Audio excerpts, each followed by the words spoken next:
بسم الله الرحمن الرحيم. نحمده ونصلي ونسلم على رسوله الكريم، أما بعد، فأعوذ بالله من الشيطان الرجيم. بسم الله الرحمن الرحيم. فأما الذين في قلوبهم زيغ فيتبعون ما تشابه منه ابتغاء الفتنة وابتغاء تأويله وما يعلم تأويله إلا الله. بس وہ لوگ جن کے دلوں میں گمراہی ہے، ٹیڑھا پن ہے، وہ جستجو میں رہتے ہیں ان آیتوں کی جو اس میں سے متشابہ ہیں، اور اس میں ان کا مقصد فتنے کی جستجو کرنا ہے اور اس کی تعبیر اور معنی اور مفہوم معلوم کرنے کی جستجو کرنا ہے. جس طرح کہ پچھلے 2 درسوں میں بتلایا تھا کہ قرآن کریم کی آیات 2 طرح کی ہیں. ایک محکمات ہیں جن کے معنی سب کو معلوم ہیں، اور دوسری متشابہات ہیں جن کے معنی سوائے اللہ کے اور کسی کو معلوم نہیں. تو جو لوگ گمراہ ہیں اور گمراہی کے راستے پر چلنا پسند کرتے ہیں تو وہ ان متشابہات ہی کے پیچھے پڑے رہتے ہیں کہ ان کے کیا معنی ہیں، اس کا مقصد کیا ہے. متشابہات کے پیچھے کیوں پڑے رہتے ہیں؟ قرآن نے ایسے لوگوں کے 2 مقصد بیان کر دیے کہ ان کے 2 مقصد ہیں.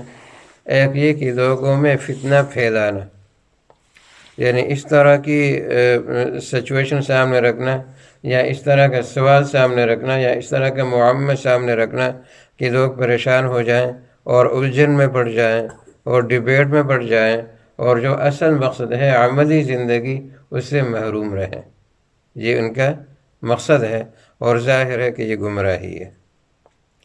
مثال کے طور پر اصحاب کہف کے بارے میں آتا ہے کہ جب وہ غار میں چلے گئے تو ان کے ساتھ ان کا کتا بھی چلا گیا اور وہ غار کے باہر بیٹھا رہا، اور اس کا ذکر قرآن میں ہے وَكَلْبُهُمْ بَاسِطٌ ذِرَاعَيْهِ بِالْوَسِيدِ، کہ جو کتا ان کے ساتھ گیا تھا تو وہ غار کے دہانے پر بیٹھا ہوا تھا اپنے دونوں پیروں کو چوڑا کر کے. اتنا ذکر ہے قرآن میں، اور حدیث میں بھی اس سے زیادہ کوئی تفسیر نہیں ہے. اب اس بحث میں پڑھنا کہ اصحاب کہف کا جو کتا ہے اس کا رنگ کون سا تھا، وہ کالے رنگ کا تھا یا سرخ رنگ کا تھا یا پیلے رنگ کا تھا یا نیلے رنگ کا تھا یا سبز رنگ کا تھا، کون سے رنگ کا تھا، اس کا قد کتنا تھا، اس کی نسل کون سی تھی. اب اس بحث میں پڑھنا یہ متشابہات میں پڑھنا ہے، اور اس کا مقصد کیا ہے کہ اصل مقصد سے ہٹ جانا. موجودہ زمانے میں ہمارے لیے جو پریشان کن مسائل ہیں ان میں سے ایک تو میں نے کل بتلا دیا تھا کہ ہم سیاسی ڈیبیٹ بہت زیادہ کرتے ہیں، اور سیاست بھی پاکستان کی پولیٹکس کی بیس کرتے ہیں اور زیادہ تر پاکستان کی، اور رہتے ہم یہاں پر ہیں جس کا ہمیں کوئی فائدہ نہیں. اب قبر میں ہم سے تو یہ نہیں پوچھا جائے گا، قبر میں تو ہم سے یہ پوچھا جائے گا کہ ہم نے اپنے لیے کیا کیا اور اپنی نسلوں کے لیے کیا کیا اور ان کے ایمان کے بچانے کی کیا فکر کی. یہ ہم سے سوال ہوگا. تو اس طرح کی چیزوں میں پڑھنا کہ جو مقصد سے انسان کو ہٹا دیں اور آخرت میں اس کا نقصان ہو، فائدہ نہ ہو، یہ ہے ابتغاء الفتنہ، یہ ہے گمراہی کو تلاش کرنا، یہ ہے فتنے کو تلاش کرنا، اور یہ ہے فتنے کا ذریعہ بننا. تو ان چیزوں میں نہیں پڑھنا چاہیے. جب بھی اس طرح کا کوئی سوال سامنے آ جائے تو فوراً یہ دیکھنا چاہیے کہ اس کا آخرت میں ہمیں کوئی فائدہ ہے یا نہیں، آخرت میں اس کا کیا نقصان ہوگا، کیا فائدہ ہوگا. بس یہ ہمارے پاس ایک اسکیل ہے، ایک ترازو ہے کہ ہم نے اس کو آخرت پر تولنا ہے.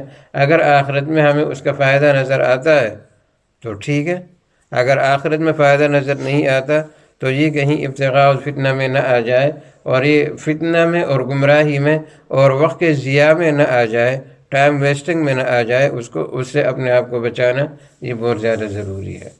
وابتغاء تأویلہ، اور دوسرا مقصد یہ ہے کہ اس کے معنی کیا ہیں، اس کا مفہوم کیا ہے. وہ عربی زبان میں ایک کہاوت ہے کہ الانسان حریص فیما منع، انسان کو جس چیز سے روکا جائے تو یہ اسی کے بارے میں لالچی ہوتا ہے اور حریص ہوتا ہے کہ اس سے مجھے روکا گیا ہے، اس میں ضرور کوئی مقصد ہوگا۔ تو ایسا نہیں ہوتا۔ یہ آج کل ایک لطیفہ کی بات ہے، آج کل آپ کو پتہ ہے کہ ماں باپ پوری زندگی محنت کرتے ہیں، آخر میں بچے کہتے ہیں کہ تم نے ہمارے لیے کیا کیا، کہتے ہیں نا، بہت سارے بچے کہہ دیتے ہیں، حالانکہ یہ غلط ہے، اس طرح نہیں کہنا چاہیے۔ تمہارے ماں باپ نے تمہیں پالا پوسا اور تمہاری تربیت کی، تمہیں تعلیم دلائی، تمہیں کسی کا محتاج نہیں بنایا، دست نگر نہیں بنایا، اس سے بڑھ کر تمہیں اور کیا چاہیے، لیکن بہرحال کہتے ہیں۔ تو اسی طرح ایک آدمی کو اس کے بچوں نے تنگ کرنا شروع کر دیا کہ آپ نے ہمارے لیے کیا کیا، تو کہتے ہیں کہ جب اس کے مرنے کا وہ قریب آیا تو اس نے وصیت کی، اور وصیت میں یہ لکھا کہ میں نے تمہارے لیے کچھ خزانہ جمع کیا ہوا ہے، اور وہ خزانہ جو ہے اس مکان کو گراؤ گے، اور جس مکان میں تم رہتے ہو، جب اس کو گراؤ گے اور اس کو کھودو گے تو نیچے وہ نکلے گا۔ اب بچے خوش ہو گئے کہ باپ نے کیا سونا جمع کیا ہوگا، کیا چاندی جمع کی ہوگی، اور جب آخر میں مکان گرایا اور نیچے ایک کاغذ نکلا اور اس کاغذ میں لکھا ہوا تھا کہ اب اس طرح کا مکان بنا کے دکھا دو۔ یعنی تم یہی کہہ رہے تھے نا کہ کیا کیا، چلو میں نے مکان تم سے گروا دیا، اب دوبارہ بنا کے دکھا دو، میں نے یہی کیا تھا تمہارے لیے۔ تو یہ نہیں، ابتغاء الفتنہ وابتغاء تأویلہ، یہ جس چیز سے اللہ نے روکا ہے اور اللہ نے اس کے معنی بیان کیے ہی نہیں اور کسی کو بتلائے نہیں، اور آگے اللہ تاکید کر رہے ہیں کہ وَمَا يَعْلَمُ تَأْوِيلَهُ إِلَّا اللَّهُ، کہ اس کے معنی صرف اللہ جانتے ہیں، کوئی اور جانتا بھی نہیں۔ اور ما یعلم کا لفظ لا کر اور پھر آگے الا اللہ کا لفظ لا کر حصر کر رہے ہیں، یعنی یہ خاص کر رہے ہیں اللہ کے ساتھ کہ اللہ کے سوا کسی کو معلوم ہی نہیں، تو پھر اس کے پیچھے پڑنا یہ گمراہی نہیں تو اور کیا۔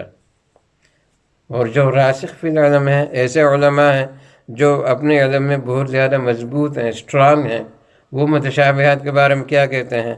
کہتے ہیں کہ وہ متشابہات کے بارے میں کہتے ہیں والراسخون فی العلم یقولون آمنا به کل من عند ربنا، وہ یہ کہتے ہیں کہ ہمارا اس پر ایمان ہے، یہ سب ہمارے رب کی طرف سے ہے، جو آیت محکم ہیں وہ بھی ہمارے رب کی طرف سے ہیں، اور جو متشابہ ہیں وہ بھی ہمارے رب کی طرف سے ہیں، اور ہمارا اس پر ایمان ہے، ہم اس سے آگے نہیں جاتے، اس سے آگے نہیں جاتے۔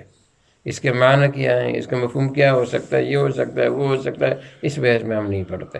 یہی راسخین فی العلم کی نشانی ہے اور یہی ان کی کامیابی ہے، حالانکہ وہ لالچی ہیں، وہ چاہتے ہیں کہ ہمارے علم میں اور اضافہ ہو، لیکن جب متشابہات سے اللہ نے روک دیا تو وہ رک گئے، اور جب اللہ نے کہا کہ اس پر ایمان نہ ہو تو انہوں نے کہا کہ آمنا بھی، ہمارا ایمان ہے، اور جب اللہ نے کہا کہ میری طرف سے ہے تو انہوں نے کہہ دیا کل من عند ربنا، یہ ہمارے رب کی طرف سے ہمارا اس پر ایمان ہے، تو اس آگے نہیں بڑھے۔ جہاں سے اللہ نے روک دیا وہاں پر رک گئے، اور جہاں اللہ نے کہا محکمات میں کہ آگے بڑھو اور علم حاصل کرو تو اس میں آگے بڑھتے رہے۔ وما یذکر الا اولو الالباب، اور نصیحت حاصل نہیں کرتے مگر عقل والے۔ اللہ کرے کہ ہم بھی ان عقل والوں میں شامل ہو جائیں۔ وآخر دعوانا ان الحمد للہ رب العالمین۔